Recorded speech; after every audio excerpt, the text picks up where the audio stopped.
Bonsoir à tous, bonsoir au public de la Cité Libre.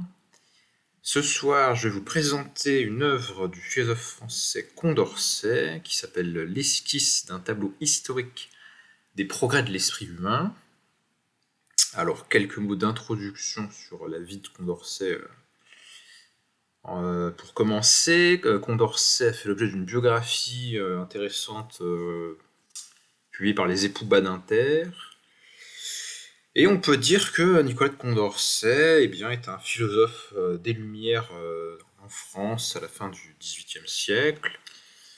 Il est notamment connu pour être mathématicien, il a travaillé dans différents domaines des probabilités, il s'est intéressé à la question des modes de scrutin. On lui donne notamment la notion de scrutin de Condorcet, sur les différentes manières dont on peut transformer l'expression des opinions d'une collectivité en une distribution des postes pour une représentation politique des opinions. C'est quelqu'un qui, sur le plan politique, peut être qualifié de libéral. Il est proche de Turgot, lorsque Turgot est ministre du roi Louis XVI. Il est donc favorable à la liberté des individus, ou au fait de reconnaître aux individus des droits fondamentaux et imprescriptibles.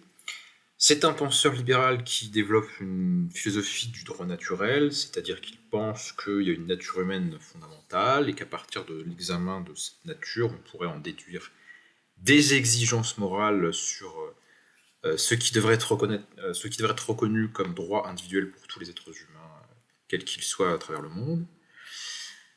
Et donc c'est un penseur universaliste, philosophe moral, un philosophe politique libéral, qui pendant longtemps s'occupe de soutenir Turgot politiquement, mais ne fait pas de politique de manière ouverte, parce qu'on est encore sous l'Ancien Régime. Et c'est quelqu'un qui a un tempérament assez calme, assez modéré, qui se consacre à ses études scientifiques et ne fait pas spécialement parler de lui dans la vie publique avant la Révolution française. Mais il est entraîné dans le mouvement de la Révolution française, il se passionne pour la politique à ce moment-là. Il n'est pas directement élu dans la première assemblée de la Révolution, mais il arrive à se faire élire ultérieurement. Je passe un petit peu sur cette période parce que j'ai pas relu sa biographie très précisément. Mais ce qui est intéressant de savoir sur son action politique dans les assemblées de la Révolution française lorsqu'il est élu député, c'est que c'est l'un des premiers parlementaires français à proposer l'idée de changer la Constitution française pour adopter un mode de gouvernement républicain. Il fait ça très vite, il fait ça très tôt, il fait ça avant même l'épisode de la fuite du roi à Varennes. Donc c'est quelqu'un qui a vraiment cette conviction que le pouvoir devrait être tendanciellement exercé par tous les citoyens, en tout cas pour le plus grand nombre de citoyens qui ont les lumières pour exercer cette raison naturelle.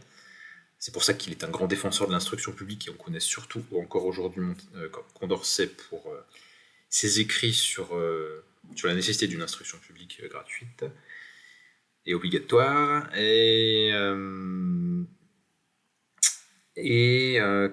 que je voulais te dire, c'est quelqu'un qui s'oppose à la monarchie, qui considère que l'existence même d'un monarque n'est pas justifiée politiquement. Donc il défend l'idée républicaine très rapidement, avant même qu'elle soit populaire dans les milieux parlementaires, à une époque où quelqu'un qui passe pour plus radical que lui, ou en tout cas que la postérité a retenu comme beaucoup plus radical, et d'un certain côté plus à gauche qu'était Robespierre, et bien au moment même où Condorcet fait cette affiche appelant à la proclamation d'une république, Robespierre se moque un petit peu de ça et considère que c'est une imbécilité, que c'est pas sérieux, parce que Robespierre, comme beaucoup de parlementaires français, n'était pas directement un républicain, mais quelqu'un qui voulait une monarchie constitutionnelle, plus ou moins d'inspiration britannique, enfin, quelque chose qui n'était pas aussi radical que ce qui va se produire au fur et à mesure des événements de la Révolution. Alors, durant la Révolution française, ça va mal se passer pour Condorcet, il va faire des erreurs politiques. Entre autres choses, il va accuser Robespierre de corruption, alors qu'apparemment il n'avait pas du tout les moyens de le prouver, et on sait que Robespierre comme surnom l'incorruptible, donc il se brouille politiquement avec Robespierre. Il est soupçonné à un certain moment donné d'être proche des Girondins lorsque ceux-ci sont exclus des assemblées parlementaires de force. Et même s'il parvient à échapper à cet épisode-là, et bien un peu plus tard, il est considéré comme proche de milieu girondin, ce que lui-même a toujours... ce qui n'est pas forcément une accusation valable, hein, parce que Condorcet s'est toujours proclamé tout à fait indépendant de toute forme de parti, et voilà, c'est un tempérament assez solitaire et individualiste, ce qui n'est pas surprenant d'un penseur libéral.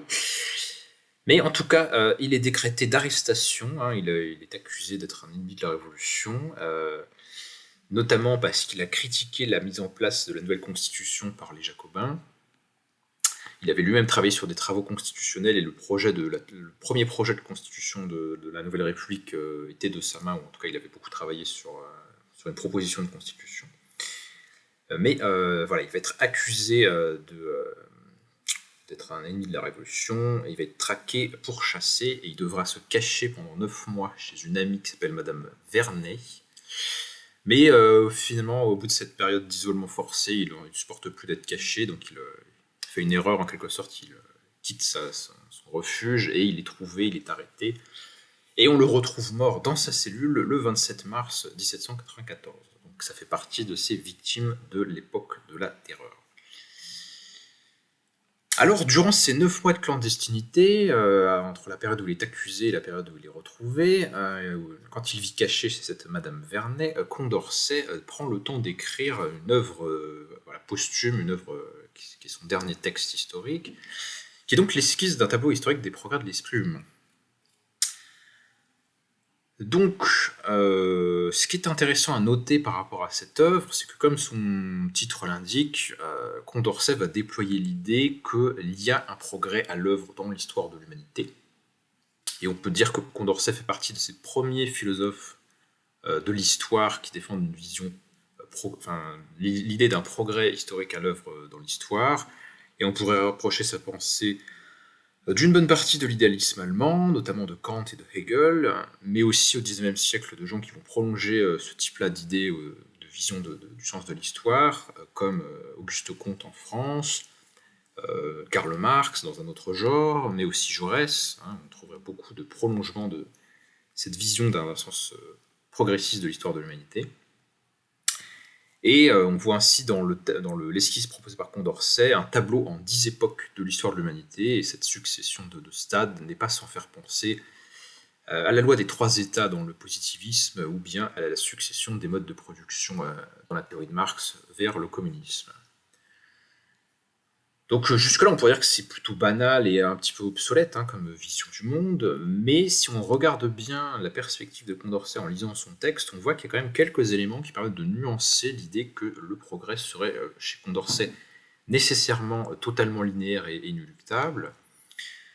Déjà, il n'est certainement pas dans sa vision quelque chose de purement linéaire. Par exemple, il pense que les peuples font tantôt de nouveaux progrès, tantôt se replongent dans l'ignorance, tantôt se perpétue au milieu de ces alternatives ou s'arrête à un certain terme.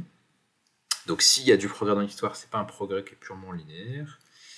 Et il va même jusqu'à envisager, mais c'est tout à fait hypothétique et c'est pas le trait dominant de sa pensée, que le progrès de l'homme dans l'histoire pourrait être interrompu par des bouleversements qui affecteraient la planète Terre si celle-ci ne permettait plus à l'espèce humaine d'y conserver, d'y déployer les mêmes facultés et d'y trouver les mêmes ressources.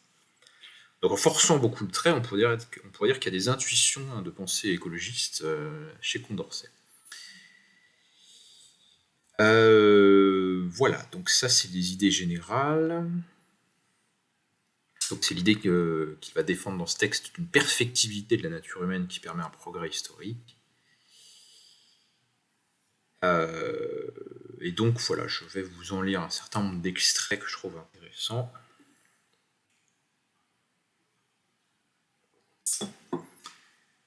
Alors il s'agit pour Condorcet dans cette œuvre de montrer, je cite, par le raisonnement et par les faits, que la nature n'a marqué aucun terme au perfectionnement des facultés humaines, que la perfectibilité de l'homme est réellement indéfinie, que les progrès de cette perfectibilité, désormais indépendants de toute puissance qui voudrait les arrêter, n'ont d'autre terme que la durée du globe où la nature nous a jetés.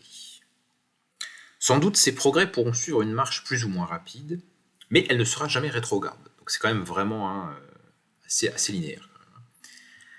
Tant que la Terre, du moins, occupera la même place dans le système de l'univers, et que les lois générales de ce système ne produiront sur ce globe ni un bouleversement général, ni des changements qui permettraient plus à l'espèce humaine d'y conserver et d'y déployer les mêmes facultés ou d'y déployer les mêmes ressources. Bon, c'est le passage que je viens de lire. Donc, en gros, voilà, bon, tel qu'on peut prévoir l'avenir à son époque, en tout cas, ce progrès est infini, mais voilà, si on était de notre point de vue dans le temps avec les acquis de la pensée écologiste, on n'aurait pas tout à fait ce même optimisme. En tout cas, ce serait plus nuancé.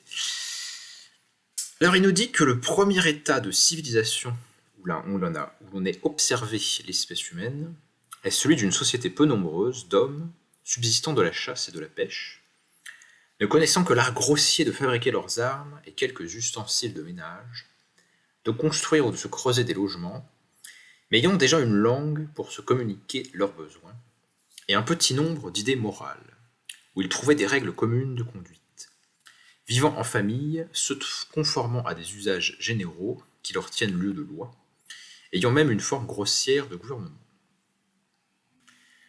On sent que l'incertitude et la difficulté de pourvoir à sa subsistance, l'alternative nécessaire d'une fatigue extrême et d'un repos absolu, ne laisse point à l'homme ce loisir, où, s'abandonnant à ses idées, il peut enrichir son intelligence de combinaisons nouvelles. Donc en gros, au stade initial de l'humanité, on n'a pas le temps de faire de la science et de la philosophie ou de développer des idées parce qu'on doit survivre. Les moyens de satisfaire à ces besoins sont même trop dépendants du hasard et des saisons pour exciter utilement une industrie dont les progrès puissent se transmettre, et chacun se borne à perfectionner son habileté ou son adresse personnelle. Ainsi, les progrès de l'espèce humaine durent alors être très lents. Elle ne pouvait se faire que de loin en loin, et lorsqu'elle était favorisée par des circonstances extraordinaires. Cependant, à la subsistance tirée de la chasse, de la pêche ou des fruits offerts spontanément par la terre, nous voyons succéder la nourriture fournie par des animaux que l'homme a réduits à l'état de domesticité, qu'il sait conserver et multiplier. À ces moyens se joint ensuite une agriculture grossière. L'homme ne se contente plus des fruits ou des plantes qu'il rencontre, il apprend à en former des provisions, à les rassembler autour de lui, à les semer ou à les planter, à favoriser leur reproduction par le travail de la culture. La propriété qui, dans le premier état, se bornait à celle des animaux, tués par lui, de ses armes, de ses filets, des ustensiles de son ménage, devint d'abord celle de son troupeau, et ensuite celle de la terre qu'il avait défrichée et cultivée. Donc conscience de primauté du pastoralisme sur l'agriculture. À la mort du chef, cette propriété se transmet naturellement à la famille. Quelques-uns possèdent un superflu susceptible d'être conservé. S'il est absolu, il fait naître de nouveaux besoins. S'il n'a lieu que pour une seule chose, tandis qu'on éprouve la disette d'une autre, cette nécessité donne l'idée des échanges. Dès lors, les relations morales se compliquent et se multiplient. Donc dès qu'il y a un surplus, on peut échanger, donc commerce, donc complexification des relations sociales. C'est déjà quand même assez sociologique. Une sécurité plus grande, un loisir plus assuré et plus constant.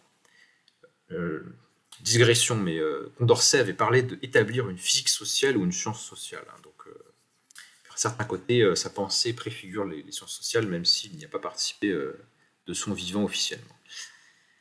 Une sécurité plus grande, un loisir plus assuré et plus constant permettent de se livrer à la méditation, ou du moins à une observation suivie. L'usage s'introduit pour quelques individus de donner une partie de leur superflu en échange d'un travail dont ils seront dispensés eux-mêmes. Il existe donc une classe d'hommes dont le temps n'est pas absorbé par un labeur corporel et dont les désirs s'étendent au-delà des simples besoins.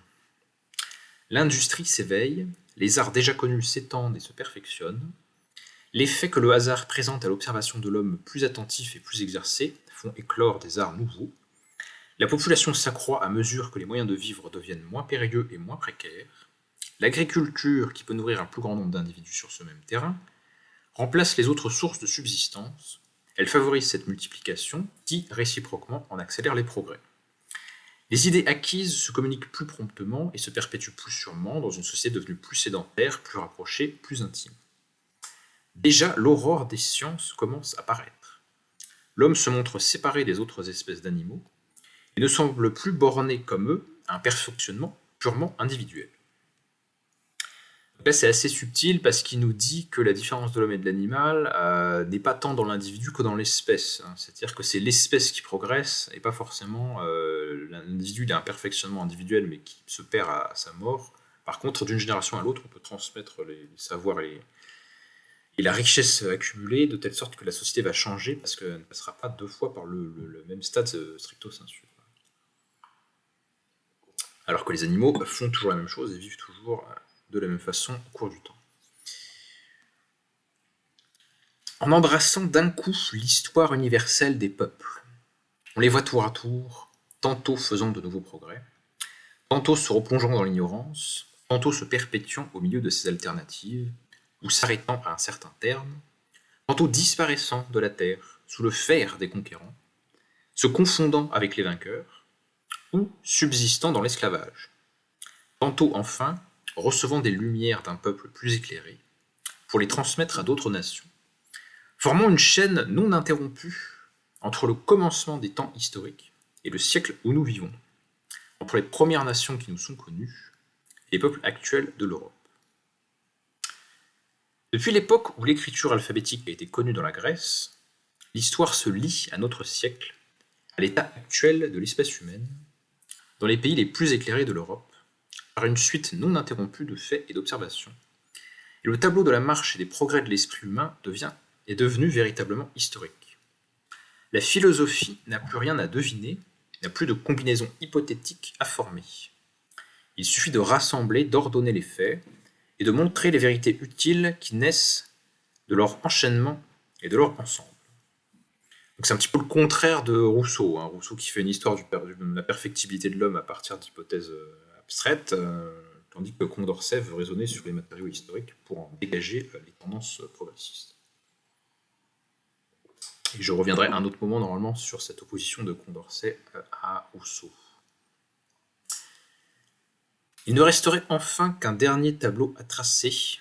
Alors là, non, ça j'aurais dû le lire après, ça. Bon, je sais pas pourquoi il en parle maintenant. Peut-être que là je lis un résumé du début du bouquin et qui décrit chacun des stades et après il les approfondit. Je le lis quand même. Il ne resterait enfin qu'un dernier tableau à tracer, celui de nos espérances, des progrès qui sont réservés aux générations futures, et que la constante des lois de la nature semble leur assurer. Il faudrait montrer par quel degré ce qui nous paraît aujourd'hui un espoir chimérique doit devenir successivement possible, et même facile. Pourquoi, malgré les succès passagers des préjugés et l'appui qu'ils reçoivent de la corruption des gouvernements ou des peuples, la vérité seule doit obtenir un triomphe durable. Par quel lien la nature a indissolublement uni les progrès des Lumières et ceux de la liberté, de la vertu, du respect pour les droits naturels de l'homme, comment ces seuls biens réels, si souvent séparés qu'on les a crus même incompatibles, doivent au contraire devenir inséparables. Dès l'instant où les Lumières auront atteint un certain terme dans un plus grand nombre de nations à la fois, et qu'elles auront pénétré la masse entière d'un grand peuple, dont la langue serait universellement répandue, et dont les relations commerciales embrasseraient toute l'étendue du globe. Cette réunion s'étant déjà opérée dans la classe entière des hommes éclairés, on ne compterait plus dès lors parmi eux que des amis de l'humanité, occupés de concert à accélérer son perfectionnement et son bonheur. Donc là, on a vraiment des idées typiques de la pensée des Lumières, progrès humain par développement des sciences et des droits individuels. Je diviserai en 9 grandes époques l'espace que je me propose de parcourir, et j'oserai dans une 10e hasarder quelques aperçus sur les destinées futures de l'espèce humaine. L'invention de l'arc avait été l'ouvrage d'un homme de génie. La formation d'une langue fut celle de la société entière. Ces deux genres de progrès appartiennent également à l'espèce humaine. L'un, plus rapide, est le fruit des combinaisons nouvelles que les hommes favorisés de la nature ont le pouvoir de former. Il est le prix de leur méditation et de leurs efforts. L'autre, plus lent, naît des réflexions, des observations qui s'offrent aux hommes réunis, et même des habitudes qu'ils contractent dans le cours de leur vie commune. On peut y observer les premières traces d'une institution qui a eu sur la marche des influences opposées, accélérant le progrès des Lumières en même temps qu'elle répandait l'erreur, enrichissant les sciences de vérités nouvelles, mais précipitant le peuple dans l'ignorance et dans la servitude religieuse, faisant acheter de quelques bienfaits passagers par une longue et honteuse tyrannie.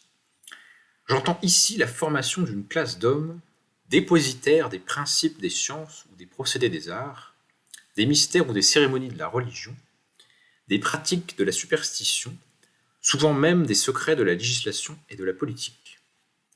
J'entends cette séparation de l'espèce humaine en deux portions, l'une destinée à enseigner, l'autre faite pour croire, l'une cachant orgueilleusement ce qu'elle se vante de savoir, l'autre recevant avec respect ce qu'on daigne lui révéler, l'une voulant s'élever au-dessus de la raison, l'autre renonçant humblement à la sienne, et se rabaissant au-dessous de l'humanité, en reconnaissant dans d'autres hommes des prérogatives supérieures à leur commune nature.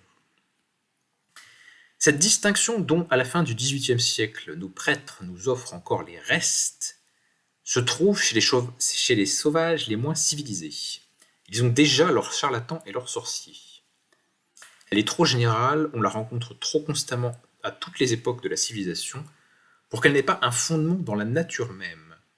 Aussi trouverons-nous dans ce qu'étaient les facultés de l'homme à ces premiers temps des sociétés, la cause de la crédulité des premiers dupes, comme celle de la grossière habileté des premiers imposteurs. Donc là, on voit venir la critique de la division sociale entre la classe des prêtres et la classe qui travaille pour les prêtres et qui croit ce que leur dit les prêtres.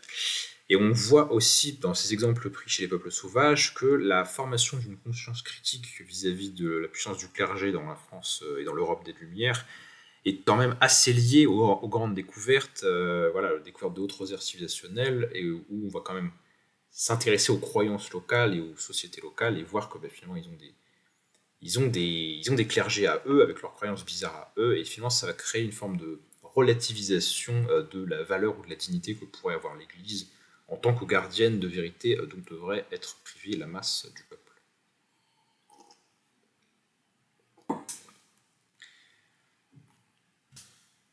Alors, dans son esquisse, Condorcet nous dit qu'on y verra pourquoi les progrès de l'esprit n'ont pas toujours été suivis du progrès des sociétés vers le bonheur et la vertu. Comment le mélange des préjugés et des erreurs a pu altérer le bien qui doit naître des Lumières, mais qui dépend plus encore de leur pureté que de leur étendue. Alors on verra que ce passage orageux et pénible d'une société grossière à l'état de civilisation des peuples éclairés et libres n'est point une dégénération de l'espèce humaine, mais une crise nécessaire dans sa marche graduelle vers son perfectionnement absolu. On verra que ce n'est pas l'accroissement des Lumières, mais leur décadence, qui a produit les vices des peuples policés, et qu'enfin, loin de jamais corrompre les hommes, les Lumières les ont adoucis lorsqu'elles n'ont pu les corriger ou les changer. Donc ce passage, même si Rousseau n'est pas nommé, c'est évidemment une critique complète du point de vue de Rousseau sur le fait que le développement des arts et des sciences ne produirait pas de progrès moral, et même pire, ça plongerait les peuples modernes dans des vices nouveaux que n'avaient pas les sociétés anciennes, les sauvages, etc. Condorcet n'est pas du tout d'accord avec le point de vue de Rousseau, parce que selon lui, ce n'est pas le progrès des Lumières qui crée des vices nouveaux dont se plaint Rousseau, mais c'est l'insuffisance en fait de l'expansion des Lumières, et plus précisément l'insuffisance en matière de pureté. C'est-à-dire qu'en fait on ne se fait pas encore des idées assez claires de nature morale. C'est ça le truc en fait. Parce que les Lumières, quand il parle des Lumières Condorcet, c'est pas juste de la connaissance scientifique, c'est aussi de la connaissance morale, puisque c'est un philosophe du droit naturel qui pense qu'il y a une connaissance morale. Et donc, quand les Lumières progressent, eh bien, ça ne peut pas avoir d'effet négatif, puisque ce n'est pas qu'un savoir technique utilitaire applicable à des fins, applicable à des moyens, mais c'est aussi une connaissance des fins, et donc une connaissance du bien. Et donc, il ne peut pas y avoir de décadence qui viendrait de l'expansion des Lumières. Donc, désaccord total avec Rousseau. La féodalité n'a pas été un fléau particulier à nos climats. On l'a retrouvée presque sur tout le globe aux mêmes époques de la civilisation, et toutes les fois qu'un même territoire a été occupé par deux peuples, entre lesquels la victoire avait établi une inégalité héréditaire. Donc là, on a l'idée que la féodalité, c'est un stade historique, c'est quand même pas mal, puisque généralement on attribuerait plutôt cette idée éventuellement aux historiens bourgeois de la Restauration qui commencent à parler de lutte de classe, mais ensuite de quelqu'un qui a beaucoup lu ces mêmes historiens pour théoriser les classes sociales et les modes de production historiques, qui est Karl Marx, hein, qui parle de féodalisme justement, ou de régime de production féodal. Chez Condorcet, on a déjà l'idée que c'est une phase de développement nécessaire, puisqu'on la retrouve partout dans les sociétés du monde entier à un certain stade de développement.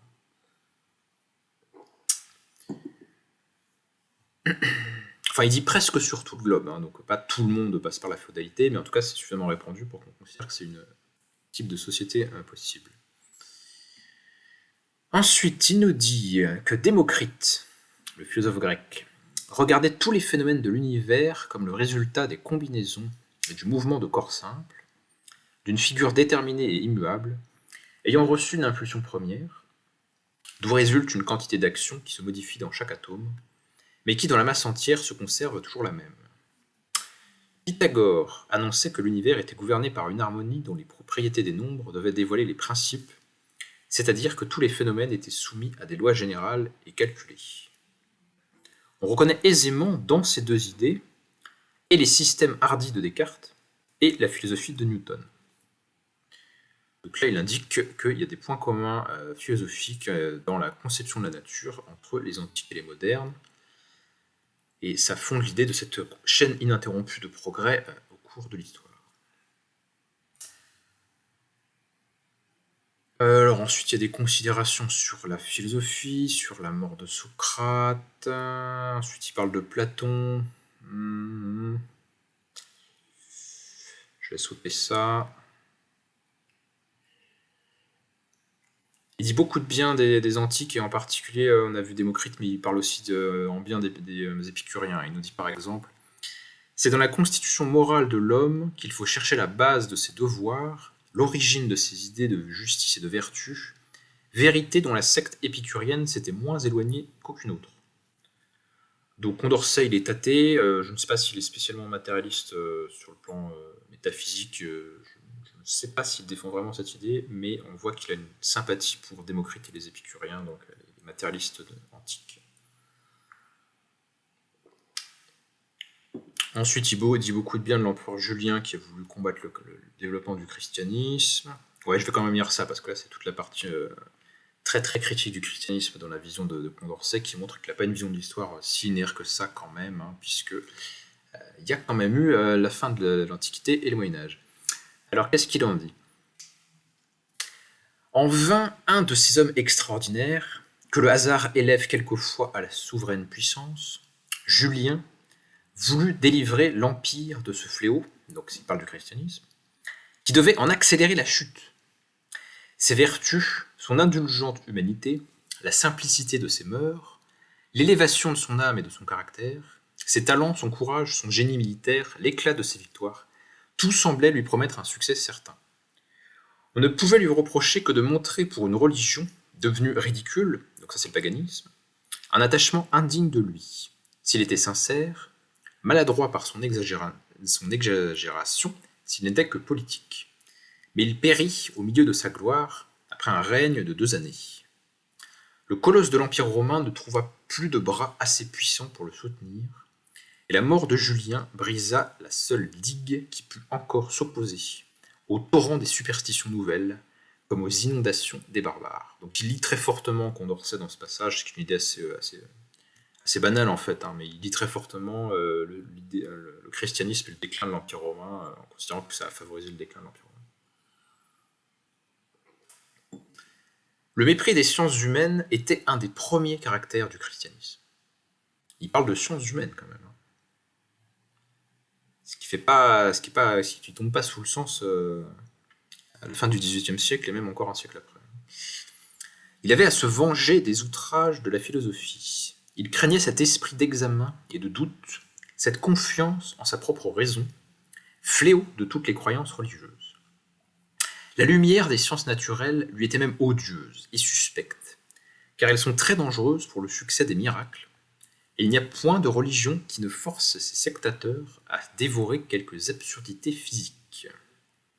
Ainsi, le triomphe du christianisme fut le signal de l'entière décadence et des sciences et de la philosophie. Dans cette époque désastreuse, nous verrons l'esprit humain descendre rapidement de la hauteur où il s'était élevé. Et l'ignorance traîner après elle, ici la férocité, ailleurs une cruauté raffinée, partout la corruption et la perfidie. À peine quelques éclairs de talent, quelques traits de grandeur d'âme ou de bonté peuvent-ils percer à travers cette nuit profonde. Donc c'est celle du Moyen-Âge, bien évidemment. Des rêveries théologiques, des impostures superstitieuses sont le seul génie des hommes, l'intolérance religieuse est leur seule morale, et l'Europe, comprimée entre la tyrannie sacerdotale et le despotisme militaire, attend dans le sang et dans les larmes le moment où de nouvelles lumières lui permettront de renaître à la liberté, à l'humanité et aux vertus. À la chute de l'Empire, Constantinople renfermait quelques hommes qui se réfugièrent en Italie, donc c'est l'Empire byzantin, et dont les connaissances furent utiles au progrès des Lumières. C'est toute la Renaissance italienne et la façon dont elle a bénéficié effectivement des savoirs conservés dans l'Empire byzantin. Dans l'Italie, l'art de la poésie épique, de la peinture, de la sculpture atteignirent une perfection que les anciens n'avaient pas connue. Corneille annonçait que l'art dramatique en France était prêt d'en acquérir une plus grande encore. Car si l'enthousiasme pour l'Antiquité croit peut-être avec justice reconnaître quelque supériorité dans le génie des hommes qui en ont créé les chefs-d'œuvre, il est bien difficile qu'en comparant leurs ouvrages avec les productions de l'Italie et de la France, la raison n'aperçoive pas les progrès réels que l'art même a fait entre les mains des modernes. Donc non seulement il y a du progrès dans l'histoire, dans les sciences, dans la philosophie, dans la morale, mais il y a du progrès dans l'art, ce qui est vraiment une thèse complètement à contre-courant de notre époque férue de relativisme. Condorcet affirme qu'avec la Renaissance italienne, on a vu se développer un progrès des arts que les anciens eux-mêmes, dans leur grandeur, n'avaient pas connu. Bacon, donc Francis Bacon, je ne sais pas si on prononce comme ça d'ailleurs, le philosophe britannique du XVIIe, le maître de Hobbes. Bacon a révélé la véritable méthode d'étudier la nature, d'employer les trois instruments qu'elle nous a donnés pour pénétrer ses secrets, l'observation, l'expérience et le calcul.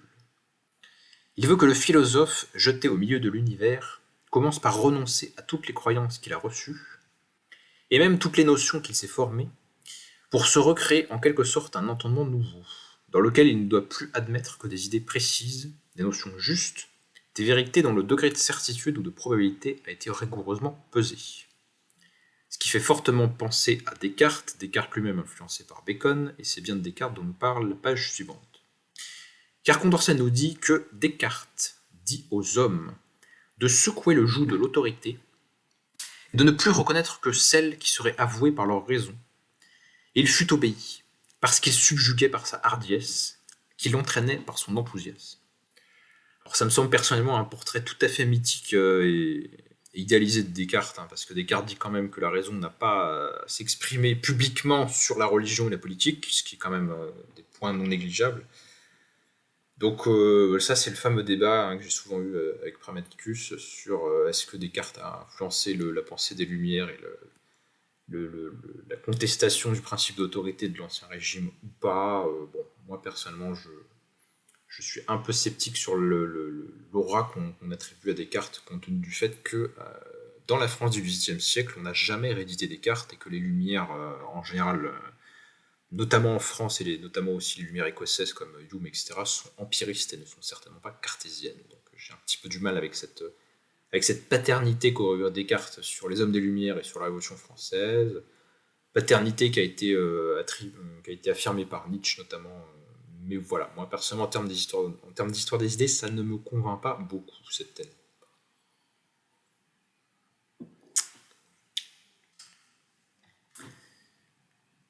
Le tableau des progrès de la philosophie et de la propagation des Lumières, dont nous avons déjà exposé les effets les plus généraux et les plus sensibles, va nous conduire à l'époque où l'influence de ces progrès sur l'opinion, de l'opinion sur les nations ou sur leurs chefs, cessant tout à coup d'être lente et insensible, a produit dans la masse entière de quelques peuples une révolution.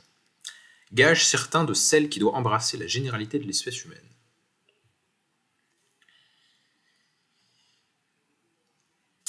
Alors, il se forma bientôt en Europe une classe d'hommes moins occupés encore de découvrir ou d'approfondir la vérité que de la répandre, qui se dévouant à poursuivre les préjugés dans les asiles où le clergé, les écoles, les gouvernements, les corporations anciennes les avaient recueillis et protégés, mirent leur gloire à détruire les erreurs populaires, plutôt qu'à recouler les limites des connaissances humaines. Manière indirecte de servir à leur progrès, qui n'était ni la moins périlleuse, ni la moins utile. Donc là, ce qu'il nous dit, c'est qu'à un certain moment donné, sont apparus des gens qui n'étaient pas simplement des chercheurs qui faisaient des bouquins pour faire avancer la science, mais qui étaient des gens qui étaient des diffuseurs culturels, en quelque sorte, hein, qui voulaient que l'opinion s'empare des savoirs qui étaient forgés, en fait, hein, et qui voulaient repousser, non pas simplement ajouter des connaissances qu'on n'avait pas, mais réfuter des erreurs auxquelles la masse du peuple aurait donné son consentement. En Angleterre, donc finalement ce paragraphe nous parle de la formation d'un espace public, hein, ce qui n'existait pas auparavant. En Angleterre, Collins et Bolingbroke, en France, Bayle, Fontenelle, Voltaire, Montesquieu, et les écoles formées par ces hommes célèbres, combattirent en faveur de la vérité, employant tour à tour toutes les armes que l'érudition, la philosophie, l'esprit, le talent d'écrire peuvent fournir à la raison. Prenant tous les tons, employant toutes les formes, depuis la plaisanterie jusqu'au pathétique, depuis la compilation la plus savante et la plus vaste, jusqu'au roman ou au pamphlet du jour, couvrant la vérité d'un voile qui ménageait les yeux trop faibles et laissait le plaisir de la deviner. Donc ça veut dire, c'est une formule extrêmement belle pour dire qu'en fait, ils faisaient ça un peu sous couvert de censure publique et de publication anonyme, hein, parce que voilà, ils ne pouvaient pas forcément dire tout ce qu'ils auraient voulu dire pour leur propre bien. Caressant les préjugés avec adresse pour leur porter des coups plus certains. C'est délicieux comme langue. C'est le français du XVIIIe siècle, c'est ce qu'il y a de plus beau.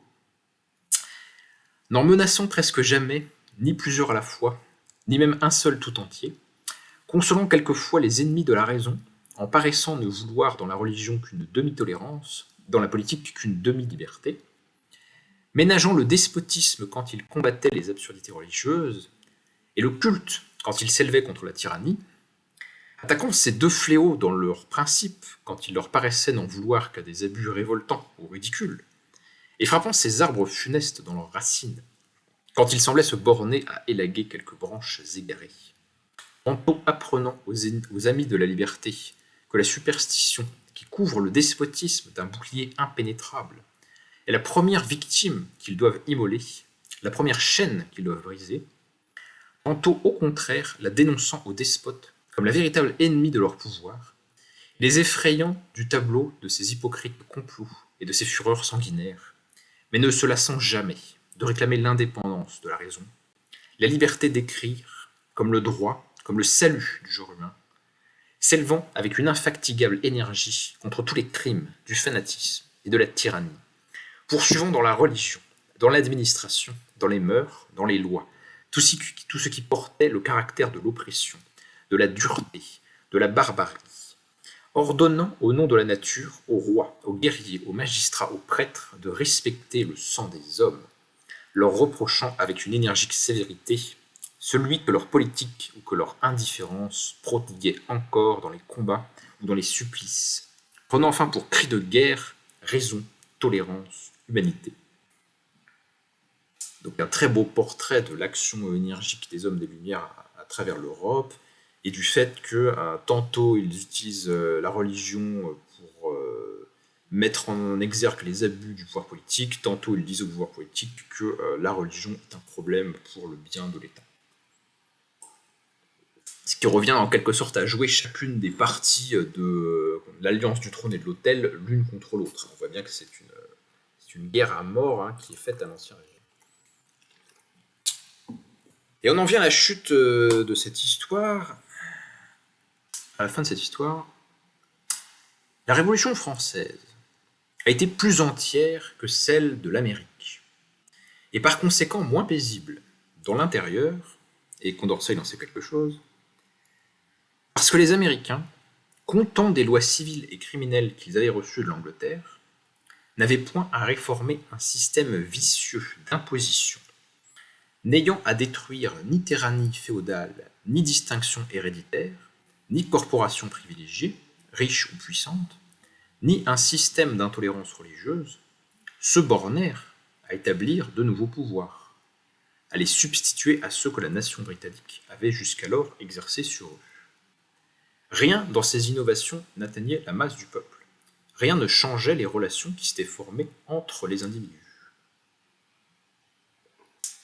En France, par la raison contraire, la Révolution devait embrasser l'économie tout entière de la société, changer toutes les relations sociales et pénétrer jusqu'aux derniers anneaux de la chaîne politique, jusqu'aux individus qui, vivant en paix de leurs biens ou de leurs industries, ne tiennent au mouvement public ni par leurs opinions, ni par leurs occupations, ni par les intérêts de fortune, d'ambition ou de gloire.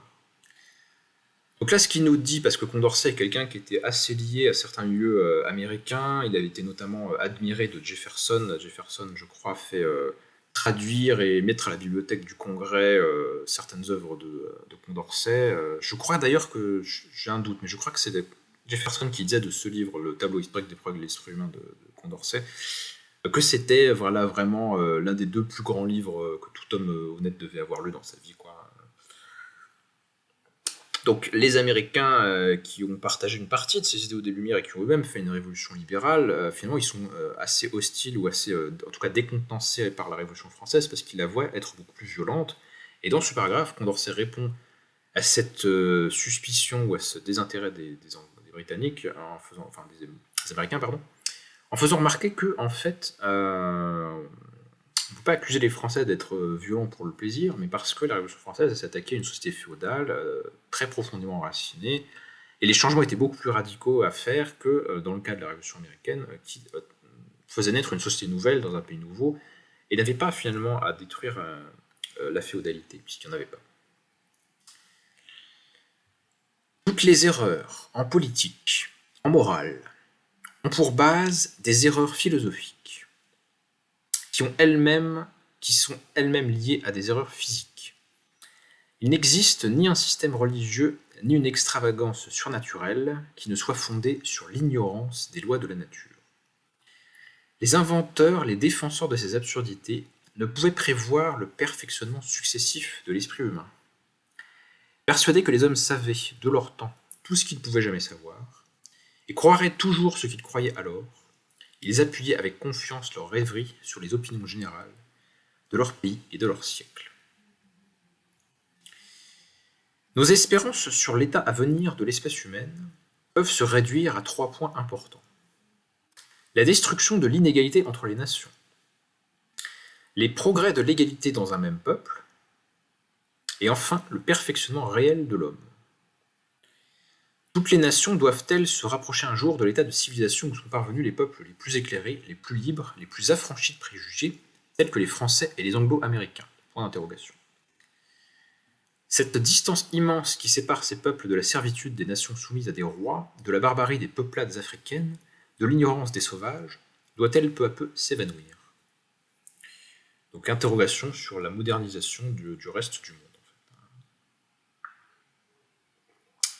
En un mot, les hommes approcheront-ils de cet état où tous auront les lumières nécessaires pour se conduire d'après leurs propres raisons dans les affaires communes de la vie, et de la maintenir exempte de préjugés pour bien connaître leurs droits et les exercer d'après leur opinion et leur conscience, où tous pourront, par le développement de leurs facultés, obtenir des moyens sûrs de pourvoir à leurs besoins, où enfin la stupidité et la misère ne seront plus que des accidents et non l'état habituel d'une portion de la société. Donc même si les méthodes politiques de Condorcet sont libérales, on voit qu'il a quand même une certaine conscience sociale, et que, en tout cas, pour que la démocratie puisse advenir, il faut au minimum éduquer les populations.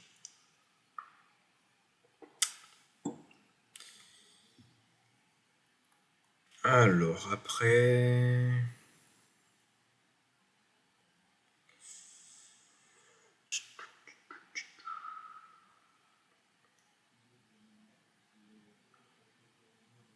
Alors, il y a un passage où il critique le natalisme, et il dit ceci. Quand les hommes seront plus éclairés, ils sauront alors que, s'ils ont des obligations à l'égard des êtres qui ne sont pas encore, elles ne consistent pas à leur donner l'existence, mais le bonheur. C'est vraiment le critère moral fondamental dans la pensée des Lumières. Elles ont pour objet le bien-être général de l'espèce humaine ou de la société dans laquelle ils vivent, de la famille à laquelle ils sont attachés, et non la puérile idée de charger la terre d'êtres inutiles et malheureux. Donc ça, c'est contre l'Église et l'impératif de faire des enfants et de ne jamais les avorter, quelle que soit la situation. Pour Condorcet, le but, c'est pas de faire le plus d'humains possible, c'est leur donner la meilleure vie possible, plutôt. Il pourrait donc y avoir une limite à la masse possible des subsistances, et par conséquent à la plus grande population possible, sans qu'il en résultât cette destruction prématurée, si contraire à la nature ou à la prospérité sociale d'une partie des êtres qui ont reçu la vie.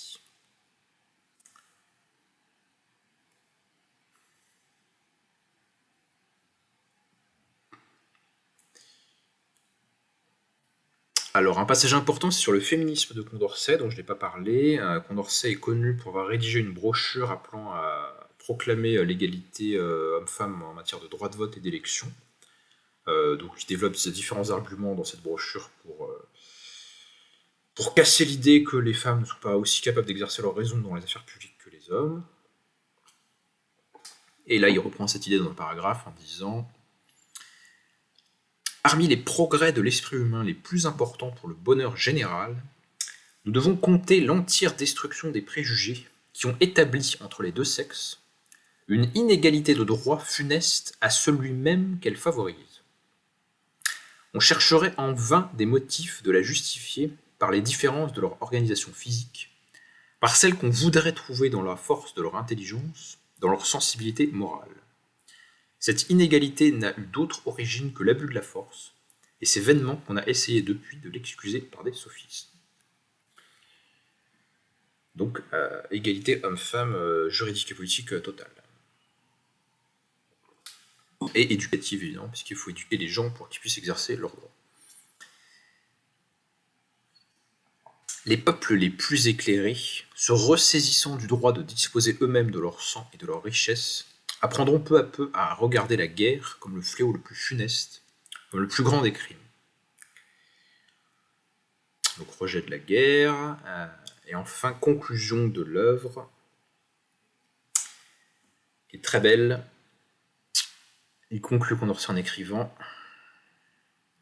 « Et combien ce tableau de l'espèce humaine, affranchi de toutes ses chaînes, soustraite à l'empire du hasard, comme à celui des ennemis de ses progrès, et marchant d'un pas ferme et sûr dans la route de la vérité, de la vertu et du bonheur, présente au philosophe un spectacle qui le console des erreurs, des crimes, des injustices dont la terre est encore souillée, et dont il est souvent la victime.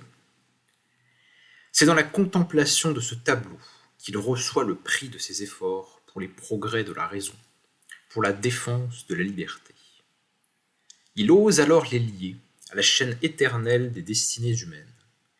C'est là qu'il trouve la vraie récompense de la vertu.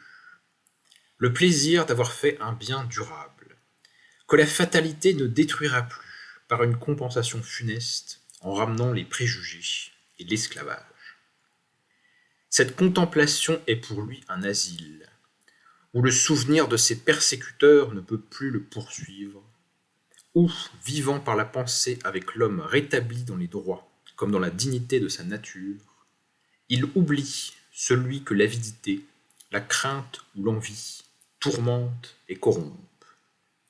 C'est là qu'il existe véritablement avec ses semblables, dans un Élysée que sa raison a su se créer, et que son amour pour l'humanité embellit des plus pures jouissances.